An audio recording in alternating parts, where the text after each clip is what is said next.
It's the most wonderful time of the year, bowl season. And we've got a special one for you on this week's episode of Gianni Gameday. I'm Gianni Football, and I have the pleasure of making my return to Glendale, Arizona for the Fiesta Bowl to watch the second-ranked Ohio State Buckeyes play the third-ranked Clemson Tigers for a spot in the national championship game. This year's Fiesta Bowl is home to the most anticipated game in the bowl season. We have 2 Heisman finalists, 8 All-Americans, and 1 defending national champion. The Buckeyes seek revenge and redemption after suffering a blowout loss at the hands of Clemson in the 2016 Fiesta Bowl. With a 28-game win streak on the line, Clemson looks to remain undefeated against the Buckeyes en route to another national championship. Which powerhouse will prevail and live out their dreams in the desert? We'll find out soon on this bowl episode of Gianni Gameday. Gianni Gameday.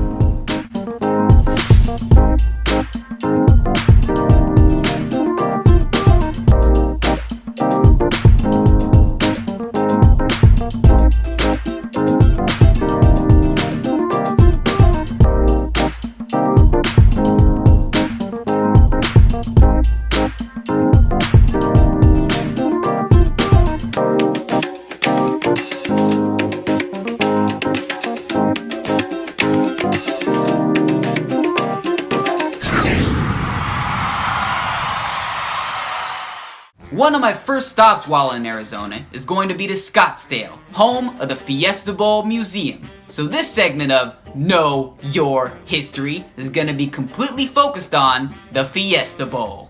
In the late 60s, after consecutive champions from the Western Athletic Conference were left out of any bowl invitations, and after Arizona State, the WAC's undefeated champion, was delegated to the Peach Bowl, supporters of the conference founded the Fiesta Bowl in 1971.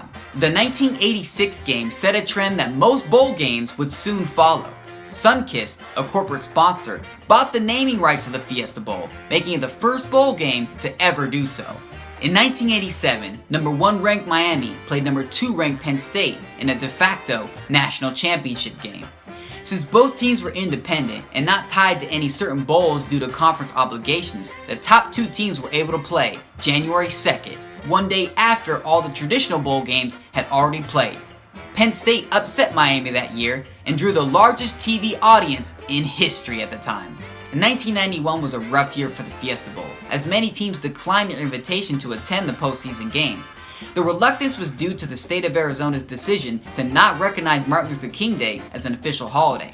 After threats from the NFL of withholding the Super Bowl from the state, Arizona reversed the decision in 1993. In 1999, the first BCS National Championship was hosted by the Fiesta Bowl, with Tennessee defeating Florida State 23-16 to earn its first national title in over 30 years. This will be Ohio State's 9th appearance in the Fiesta Bowl, which is a bowl record. They currently sit at 5-3, including the 2003 BCS National Championship game, where the Buckeyes upset Miami in a very controversial fashion. Probably the most famous Fiesta Bowl in all of its history was in 2007, which also was the first time that they held it in the new stadium, now called the State Farm Stadium, but back then it was the University of Phoenix Stadium. This game matched up the undefeated Boise State Broncos versus the perennial power Oklahoma Sooners. With just over a minute left, Boise State throws a pick 6 and gives Oklahoma a touchdown lead. The Broncos have one more shot. 18 seconds left at the 50-yard line, facing a 4th and 18, and they pull off a miraculous hook and lateral play to score a game-tying touchdown. In overtime, facing yet another 4th down, they do a wide receiver pass into the end zone and score a touchdown to pull within an extra point of tying the game. But the Broncos decide to go for the 2-point conversion and the win. Head coach Chris Peterson calls the Statue of Liberty play, and running back Ian Johnson takes the handoff and runs into the end zone for the game-winning 2-point conversion.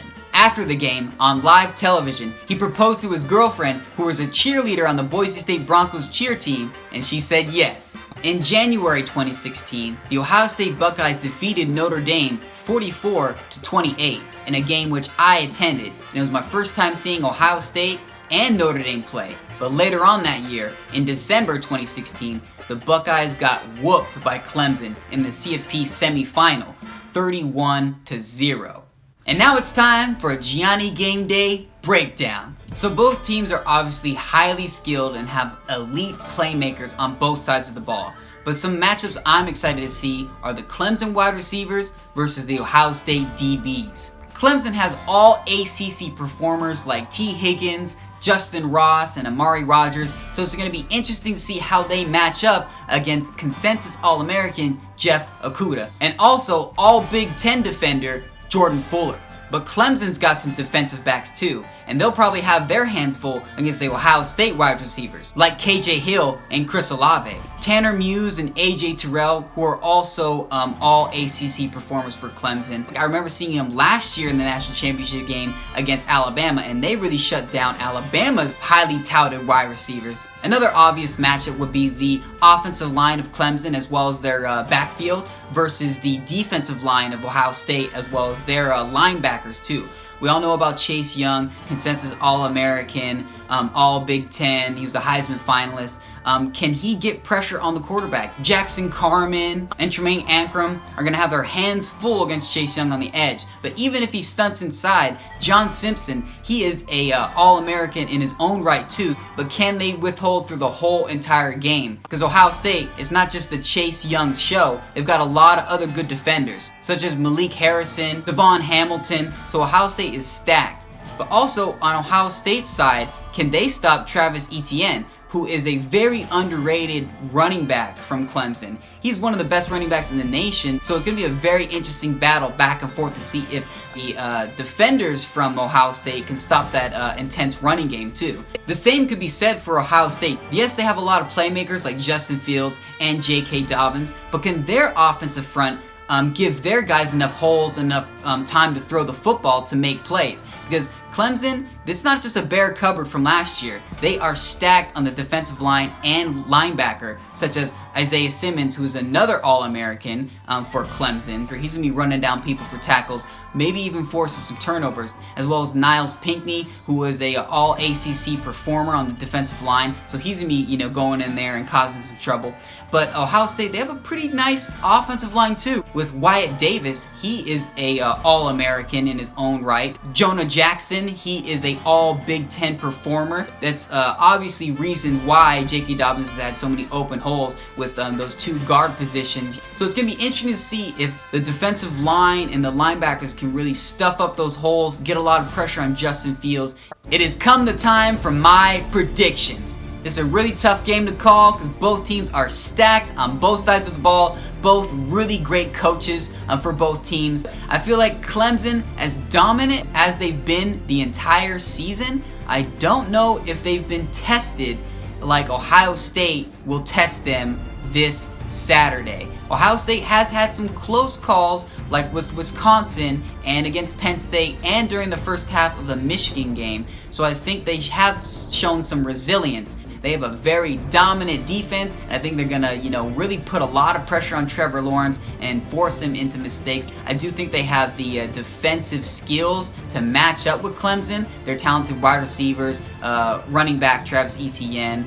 And as far as Ohio State's offense, I think it's one of the best in the nation. I think Ohio State's just a hair better. Clemson hasn't played very great defenses. The highest defense in total yards that they've played is about like 31, ranked 31. And that was Texas A&M. And then Ohio State, they've played 5 of the top 25 defenses in the nation. Despite the great defenses for Ohio State and Clemson, I do feel like it is going to be somewhat high scoring, with Ohio State taking home the victory 31-28. And that's a wrap on this episode of Gianni Gameday. Definitely hit up my Instagram at Gianni Football, because I'll be giving you some in-depth looks at all the activities and events I'll be going to this weekend. So a quick itinerary: I'm going to be going down there, going to see the Fiesta Bowl Museum. I'm going to go to the Ohio State pep rally. I'm going to hopefully go to the welcome party for Clemson at night on Friday night. And then early Saturday, we're going to go to the Fiesta Bowl parade. The Fiesta Bowl parade is going to be excellent. I'm excited for that one. And then we're going to go to the tailgate at State Farm Stadium. And then obviously it's all going to culminate in the 2019 Fiesta Bowl playoff. So I'm gonna be so excited for that. So the next time you see me, I'm gonna be driving to the desert. Gianni Football, out.